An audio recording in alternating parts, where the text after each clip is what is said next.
आज की वीडियो में हम देख लेते हैं कि हेपेटाइटिस बी होने की हमारे अंदर निशानियाँ कौन-सी आएँगी, अलामात क्या-क्या आएँगी और इसकी सिम्पटम्स क्या होंगी। 7 से 8 चीज़ों पे हम बात कर लेंगे। अगर आपके अंदर ऐसी अलामात हैं तो आप अपने करीबी डॉक्टर से मशवरा कर सकते हैं, हमारे साथ मशवरा कर सकते हैं कि आपको ज़रक़ान तो नहीं है। तो इन्फेक्शन होने के कुछ माह बाद या 1 माह बाद आपको अलामत आएगी कि आप थकावट आपको महसूस होती है। दूसरे नंबर पे आपको भूख नहीं लगती। तीसरे नंबर पे जो है ना आपका मूड ख़राब रहता है, आपको जो है ना अजीब-सा महसूस होता है, आपका दिल भरा-भरा रहता है। तो ये अलामात हैं इब्तदाई। आगे चल के मज़ीद ऐसी अलामात आएँगी जो मज़ीद हमें स्पेसिफ़िकली बताएँगे हाँ, ये अलामत तो बिल्कुल ज़रक़ान की है। दूसरी अलामत है जिस्म का पीला हो जाना या ज़र्द हो जाना, आँखों गिर्द हल्के हो जाना जिसको हम इक्ट्रेस कहते हैं और इसके साथ पेशाब का जो रंग है वो थोड़ा-सा ब्लैक हो जाता है। अगर आपको पेशाब ब्लैक आ रहा है यानी कि थोड़ा-सा हल्का गहरे कलर का आ रहा है, तो आपको जिगर के टेस्ट करवा लेने चाहिए। अब टेस्ट कौन-कौन से हैं वो हम आगे डिस्कस करते हैं।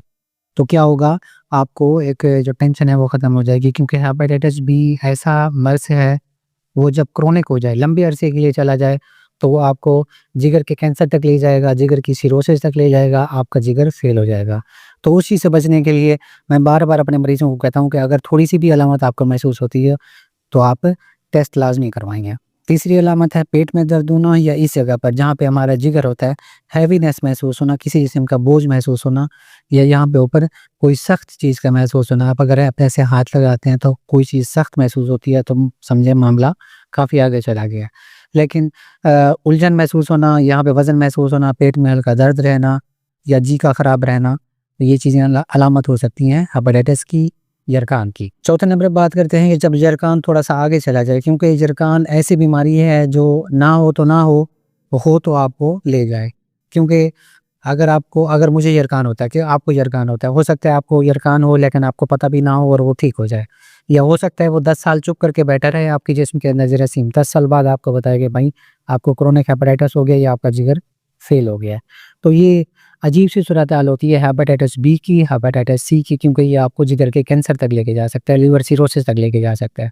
अच्छा जी, अब अलामत पे आते हैं। स्पाइडर एंजियोमास बन जाते हैं जिस्म के ऊपर, ये आपको तस्वीर सामने नज़र आ रही है। इसमें क्या होता है कि जिगर के इन्फेक्शन की वजह से कुछ चीज़ें बॉडी में आ जाती हैं, उससे क्या होता है कि जो ड्रगें हैं वो थोड़ी-सी फूल जाती हैं स्पाइडर की तरह। ये जिस्म के ऊपर बन जाएँगे, फेस के ऊपर बन जाएँगे, ये आप तस्वीर देख लें और अगर आपको ऐसा किसी के अंदर नज़र आता है या आपके अंदर नज़र आता है तो फिर टेस्ट करवाने की ज़रूरत है, मशवरा करने की ज़रूरत है। अगली अलामत है पामा इरिथेमा। ये जो हमारा हाथ है, एक होता है थिनार, एक होता है हाइपोथिनार, ये जगह और ये जगह। कुछ लोगों के अंदर इस जगह पर गैर मामूली सुर्ख रंग हो जाता है।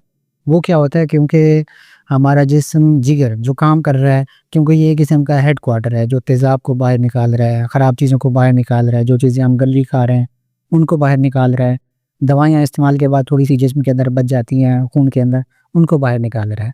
तो क्या होगा कि कुछ चीज़ें रुक जाती हैं जिस्म के अंदर जिगर के ख़राब होने की वजह से। उनमें क्या है, ईस्ट्रोजन है। ईस्ट्रोजन क्या करता है, वेज़ोडाइलेशन करवाता है बाज़ औक़ात और साथ में नाइट्रिक ऑक्साइड NO, वो भी जिस्म के अंदर कुछ वेज़ोएक्टिव सब्सटेंसेस होती हैं जो जिस्म के अंदर रह जाती हैं। तो वो क्या करेंगी, नालियों को थोड़ा-सा फुला देंगी तो ब्लड हमें बहुत ज़्यादा नज़र आएगा, ख़ास तौर पर इस जगह पे, ये आप देखें इस जगह पे और इस जगह पे, थिनार और हाइपोथिनार वाली जगह पे। ये सामने आपको तस्वीर नज़र आ रही है, आपको मज़ीद इससे अंदाज़ा हो जाएगा।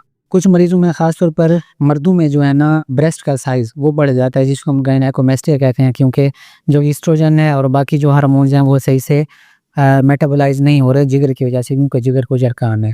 तो अगर साइज़ बढ़ रहा है, हो सकता है आपको ज़रक़ान हो गया हो। कुछ अलामतें हैं जब जिगर की बीमारी बहुत ज़्यादा हो जाए, 10 साल गुज़र जाएँ, 5 साल गुज़र जाएँ, 3 साल गुज़र जाएँ, तो फिर क्या होता है पेट में पानी पड़ना शुरू हो जाता है, एसाइटिस जिसको हम बोलते हैं। साथ में जो है ना टाँगों में पानी पड़ने लग जाता है, टाँगें सूज जाती हैं, जिस्म सूज जाता है, तो ये अलामत अगर आप में है तो फिर ऑब्वियसली आपको जिगर का मसला है। अगले नंबर पे है स्प्लीनोमेगाली का हो जाना या जिसको हम पित्ती का बढ़ जाना कहते हैं, आई थिंक सो ऐसे ही कहते हैं। तो क्या होता है कि स्प्लीन जो है ना वो बढ़ जाती है। अगली अलामत है अर्टिकेरिया का हो जाना यानी कि जिस्म के ऊपर हल्की-सी ख़ारिश का हो जाना, धब्बे बन जाना, ये सामने आपको तस्वीर नज़र आ रही है। अगर ये है तो हो सकता है आपको जिगर की बीमारी हो।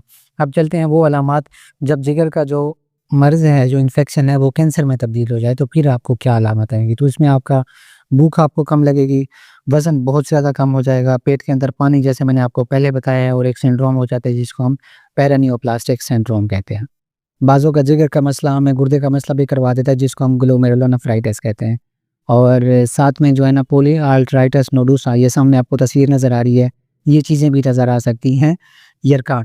तो आपने अगर ये चीज़ देखनी है कि हमें वायरस किस वजह से हमारे जिस्म के अंदर आता है, तो आप सामने आपको ऊपर नज़र आ रही है वजह। यहाँ पे क्लिक करके आप वजूहात को देख लेते हैं कि वजूहात कौन-कौन सी हैं जिस वजह से हमें यरकान हो गया।